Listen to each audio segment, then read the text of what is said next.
নারীদের খাতনা করার বিধান কি? একজন খাতনাকে অমানবিক বলছেন। ইসলামে খাতনার গুরুত্ব কতটুকু? এমপি মন্ত্রী নির্বাচিত হয়ে সাংবিধানিক শপথ গ্রহণের পর তা ভঙ্গ করলে কাফারা দিতে হবে কিনা? জলকাব্য এআরি থেকে আপনি লিখেছেন, যারা অন্যায় করেছে, আঘাত দিয়েছে, কষ্ট দিয়েছে, বিশ্বাসঘাতকতা করেছে, অনেক সময় যেসব কথা মনে পড়ায় নামাজরত অবস্থায় কান্না চলে আসে, অনেক সময় কাঁদতে থাকি, এতে নামাজের ক্ষতি হবে কিনা? আমার স্ত্রী সন্তান নিয়ে আলাদা থাকি, মা ভাইদের সাথে থাকি না, কারণ প্রায় ঝগড়া হতো। তবে আমি সবার খোঁজ খবর রাখি, সাধ্যমতো টাকা পয়সা দেওয়ার চেষ্টা করি। আমি কি আত্মীয়তার সম্পর্ক ভঙ্গকারী হিসেবে গণ্য হব? সর্বকালীন সময়ের শেষের দিকে এসে সিয়াম পালন করতে না পারলে করণীয় কি? আমার নিজের অজান্তে আমাকে দিয়ে একজন কালো জাদু করিয়েছে, কিন্তু যখন আমি এই বিষয়টা বুঝতে পারছি এর মাঝে 5-6 বছর কেটে গেছে, এখন আমি তা কিভাবে এই পাপ থেকে মুক্তি পাবো? ট্রান্সজেন্ডারদের সঙ্গে কি পর্দা করতে হবে? তাদের সঙ্গে পর্দার গুরুত্ব কতটুকু? ফারুক লিখেছেন, একজন খাতনাকে অমানবিক বলছেন।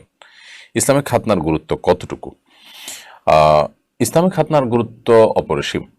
নবী করিম সাল্লাল্লাহু আলাইহি ওয়াসাল্লাম কয়েকটি কাজকে বলেছেন যে এটা মিনাল ফিতরাহ, এটা প্রকৃতিগত সুন্নাহ, অর্থাৎ প্রত্যেকটা মানুষকেই করতে হয় বা প্রতিটা মানুষকে করা এটা সৃষ্টিগত সুন্নাহ, এবং সকল নবী রাসূল আগে যারা গত হয়েছেন পৃথিবীতে, এটা সকলের সুন্নাহ, সবার মধ্যেই এটি ছিল, অর্থাৎ এর গুরুত্ব অনেক বেশি। তোমাদের থেকে একটি হলো এই খাতনা করা। খাতনা করা বা মুসলমানি করা, যেটাকে আমরা বলছি, এটি স্বাস্থ্যের জন্য খুবই প্রয়োজনীয় একটি কাজ, এবং এর স্বাস্থ্যগত উপকারিতা অনেক বেশি।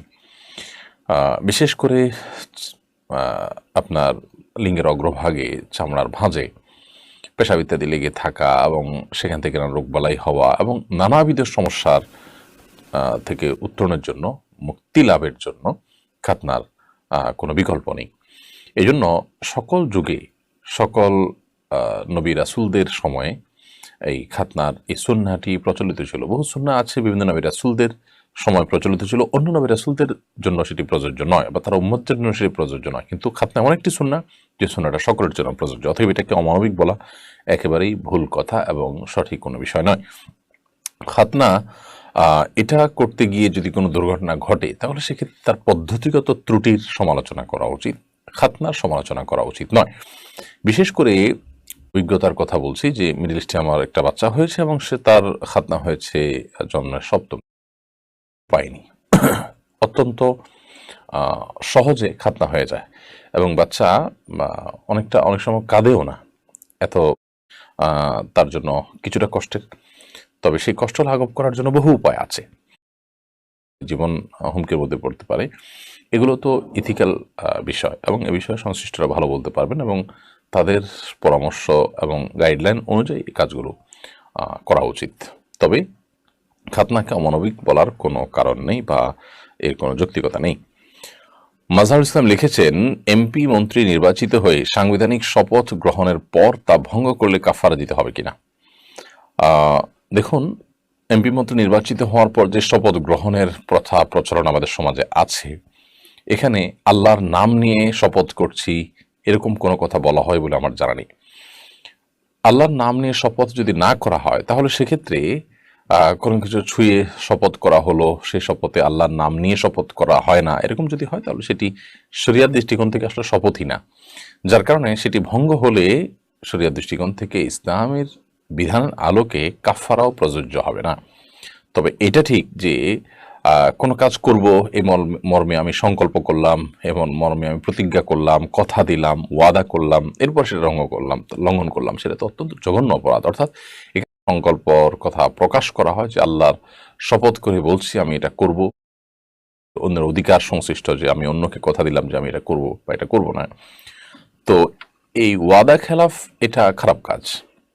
বিশেষ করে অন্য মানুষের সাথে যে আমাদের মানুষ ক্ষতিগ্রস্ত হয়, মানুষের সাথে দেওয়া কথার বরখেলাফ করা হয়, তাহলে সেটা মুনাফিকের আলামত। নবী সাল্লাল্লাহু আলাইহি ওয়াসাল্লাম বলেছেন মুনাফিকের কয়েকটি আলামতের কথা, তার মধ্যে থেকে একটা হলো ওয়াইদা ওয়াদা আখলাফা, যখন সে ওয়াদা করে সে ওয়াদার খেলাফ করে, অর্থাৎ ওয়াদা রক্ষা করে না। তাহলে ওয়াদা রক্ষা করা খারাপ জিনিস, ওয়াদা ভঙ্গ করা খারাপ জিনিস, সেটা ভিন্ন বিষয়।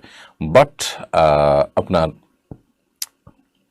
শপথ ভঙ্গ করলে সেটি কাফারা দিতে হবে, এরকম একটা ব্যাপার। ওয়াদা ভঙ্গ করলে কোনো কাফারা নাই, কিন্তু এর কারণে গুনাহ হয়। এই জন্য এমপি মন্ত্রী হওয়ার সময় যে শপথ তারা করে থাকেন, সে শপথ তারা ভঙ্গ করে থাকলে, তাদের ওয়াদা ভঙ্গ করলেন, সেক্ষেত্রে তারা গুনাহগার হবেন। বাট শপথ ভঙ্গের যে কাফারা, সেটি তাদের জন্য প্রযোজ্য হবে না। অতএব আপন জায়গায় তাদের এই প্রতিজ্ঞার ভ্যালু ঠিকই আছে, সেটা তাদেরকে অবশ্যই লক্ষ্য করতে হবে। জলকাব্য এআইডি থেকে আপনি লিখেছেন, যারা অন্যায় করেছে, আঘাত দিয়েছে, কষ্ট দিয়েছে, বিশ্বাসঘাতকতা করেছে, অনেক সময় যেসব কথা মনে পড়ায় নামাজরত অবস্থায় কান্না চলে আসে, অনেক সময় কাঁদতে থাকি, এতে নামাজের ক্ষতি হবে কিনা?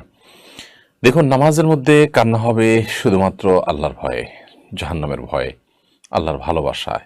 দুনিয়াবি বা পার্থিব বিষয়ে কান্নাকাটি করা নামাজের মধ্যে অনুচিত। বিশেষ করে যদি শব্দ করে কান্না করা হয় নামাজের মধ্যে, দুনিয়াবি কোনো কারণে ব্যথা পেয়ে শব্দ করে কাঁদলেন, তাহলে নামাজ ভঙ্গ হয়ে যাবে, নষ্ট হয়ে যাবে। আর যদি শব্দ করে কান্না না হয়, বরং নীরবে কান্না আসছে, চোখের পানি পড়ছে জাস্ট কষ্টে, তো এটার কারণে আপনার নামাজ ভঙ্গ হবে না।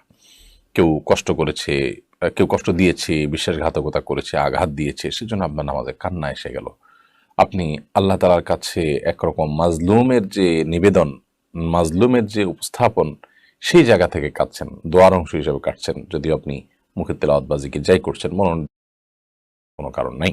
যদিও নামাজের মধ্যে আল্লাহ তাআলার দিকে পরিপূর্ণ মনোযোগী হয়ে নামাজটাকে অন্য বিষয়ের মনোযোগ থেকে পৃথক রাখা দরকার।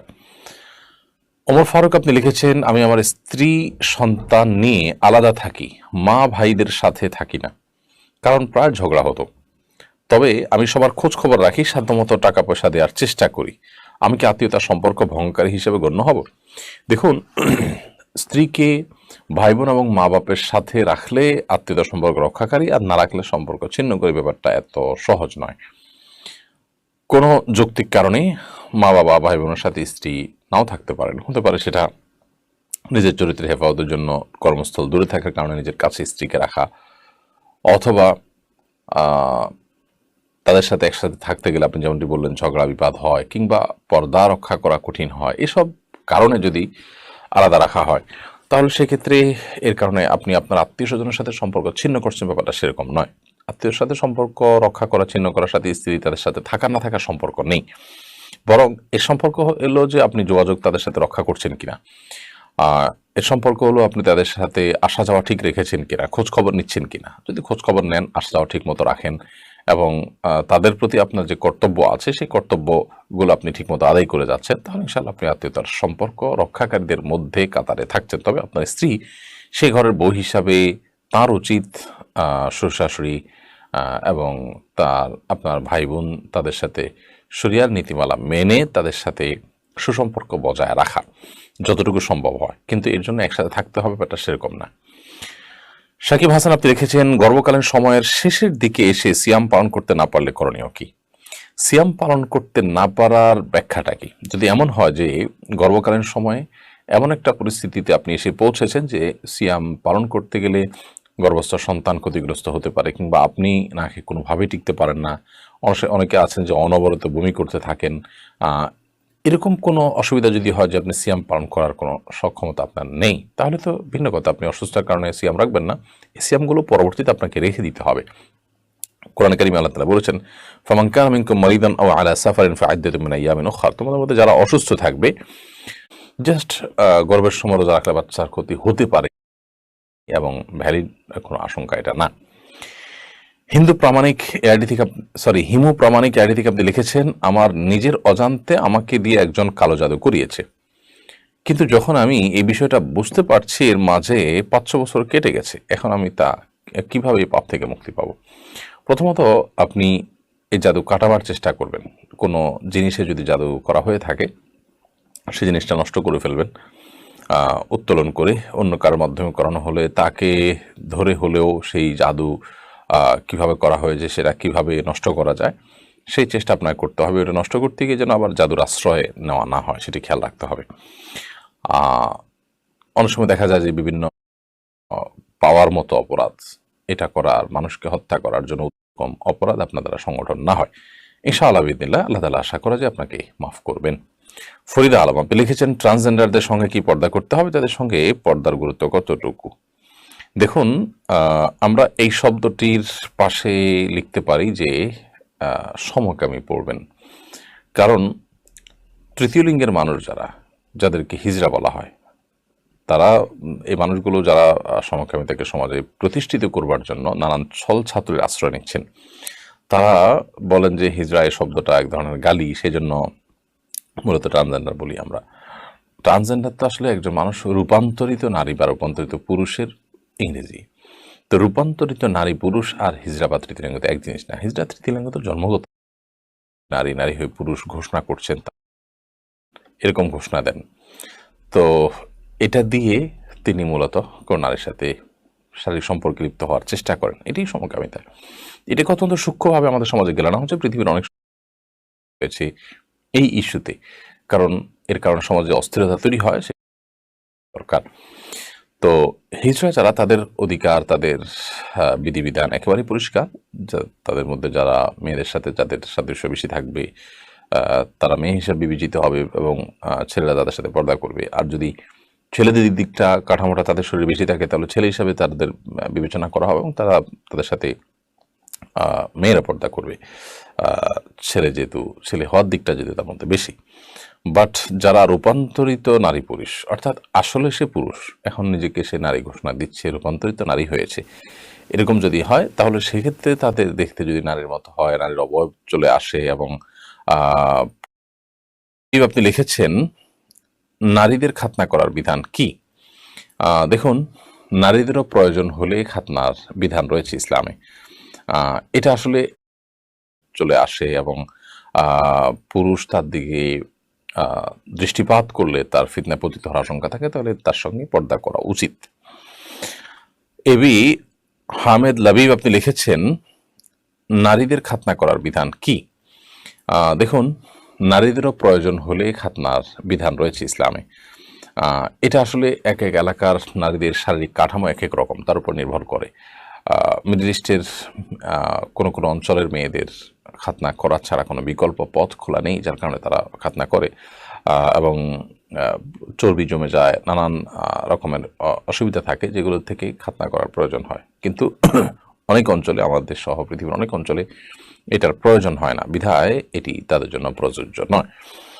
বাট ছেলেদের জন্য সারা পৃথিবীতে সর্বত্র সব জায়গায় সমানভাবে প্রযোজ্য।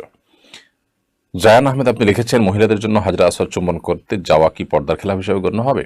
যদি সেরকম কোনো সুযোগ থাকে যে কোনো মা, কোনো বোন হজ কিংবা ওমরা করতে গেছেন এবং তিনি হাজরা আসওয়াদ পাথর চুমা করার কোনো সুযোগ তৈরি হয়েছে, চুমা দেওয়ার, মেয়েদের জন্য কোনো লাইন হয়েছে, অথবা পুরুষদের সাথে ধাক্কাধাক্কি করা ছাড়া করার সুযোগ হয়েছে, তাহলে তিনি করবেন। আর যদি ধাক্কাধাক্কি